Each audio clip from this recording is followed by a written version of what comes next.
It is June 1886. The King of Bavaria walks down to Lake Starnberg with his psychiatrist. Neither of them comes back. Ludwig II became King of Bavaria at 18 in 1864.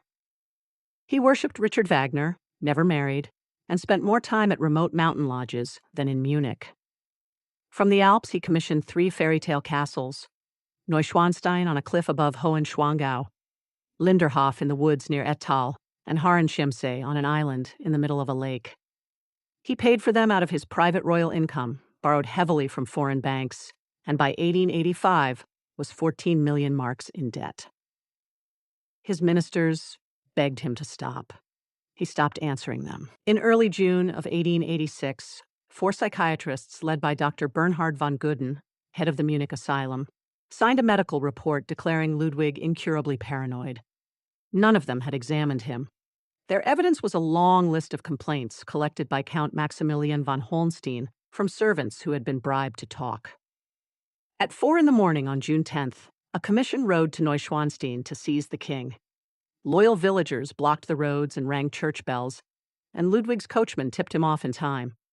He had the commissioners arrested at the castle gate. He could have rallied his army. He hesitated. 2 days later, a second commission returned, this time with 36 armed police.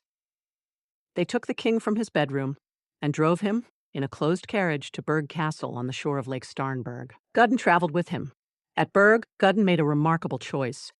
After dinner on June 13th, he agreed to walk with the king through the lakeside park and told the attendants not to follow. The 2 men were last seen at 6:30. They were due back at 8. 8 passed, then 9, then 10.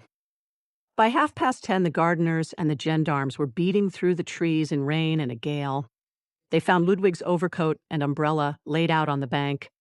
Both bodies were in the water near the shore, head and shoulders above the surface. Ludwig had been a strong swimmer in his youth.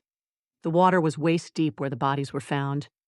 Guden's body had blows to the head and neck and the marks of a strangling hand. Ludwig's pocket watch had stopped at 6:54. The official verdict was suicide by drowning. The autopsy found no water in Ludwig's lungs. Notes left by Ludwig's personal fisherman, Jacob Liddell, claimed a rowboat had been waiting on the lake to row the king to safety in Austria. Liddell had been forced to swear an oath of silence and kept it until his death. Decades later, a Wittelsbach countess would show her afternoon tea guests a gray Loden coat with 2 bullet holes in the back, asserting it was the one the king had been wearing that night. Bavaria's new ruler was Ludwig's own uncle, Prince Regent Luitpold, and he ran the kingdom for the next 26 years. Within weeks of the funeral, the 3 unfinished castles were open to paying tourists.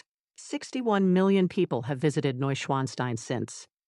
Bavaria's ministers declared the king insane for building 3 fairy tale castles. The same castles draw more tourists than anything else in the kingdom, and have done so for over a century. The castles outlived the king who built them.